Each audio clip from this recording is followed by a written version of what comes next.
नमस्कार दोस्तों, आप सभी लोगों का हमारे YouTube चैनल पर बहुत बहुत स्वागत है। आज मैं अपने चैनल के माध्यम से बहुत ही प्यारा सा रोपनी गीत, धान का लवगही गीत सुना रहा हूँ। यदि गीत आप लोगों को अच्छा लगे तो चैनल को लाइक करें, सब्सक्राइब करें। धन्यवाद। ओई गईले सूरजू छिटकी गईले घमवा हो ना, देवरा मोरे गई सूरजू किरनिया हो ना, देवरा मोरे गई सूरजू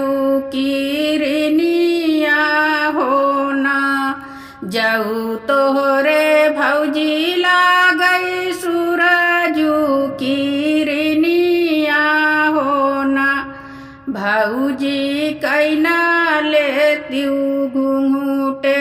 कई ओटवा हो ना, भौजी कैना लेत्यू घूंघूटे कई ओटवा हो ना, कैसे के करी देवरा घूंघूटे कई ओटवा हो ना, देवरा भैया तो हर देखी ऋषि आई हई हो ना, देवरा भैया तो हर देखी ऋषि आई हई हो ना, जाऊ मोरी भौजी भैया देखी ऋषि आई हई हो ना, भौजी लैके चलब तो के विदेशवा हो ना, भौजी लैके चलब तो के विदेशवा हो ना,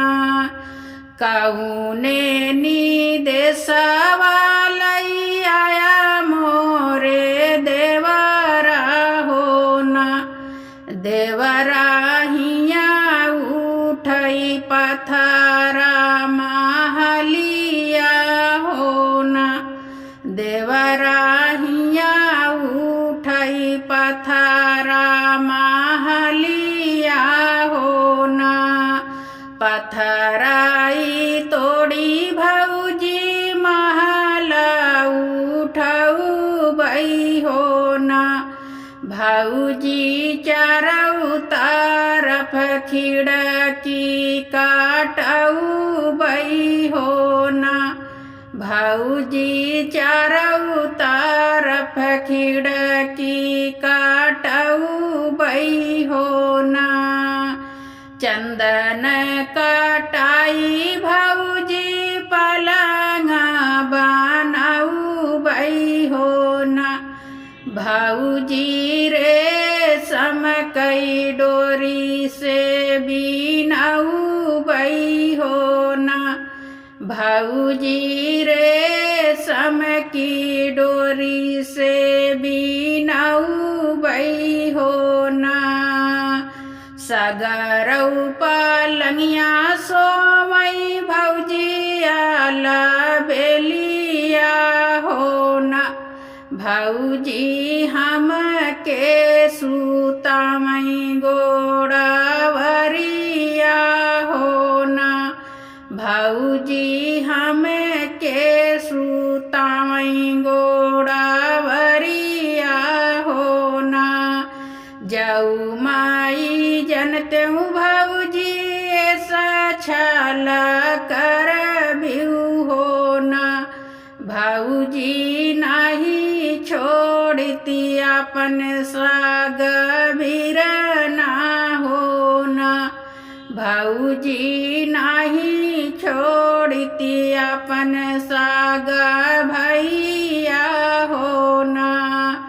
जाऊ माई जनते देवरा ऐसा छाल कर ब्याह हो ना, देवरा नाही छोड़ती अपन सागा पियावा हो ना, देवरा नाही छोड़ती अपन सागा पियावा हो ना, देवरा नाही छोड़ती अपन साग पियावा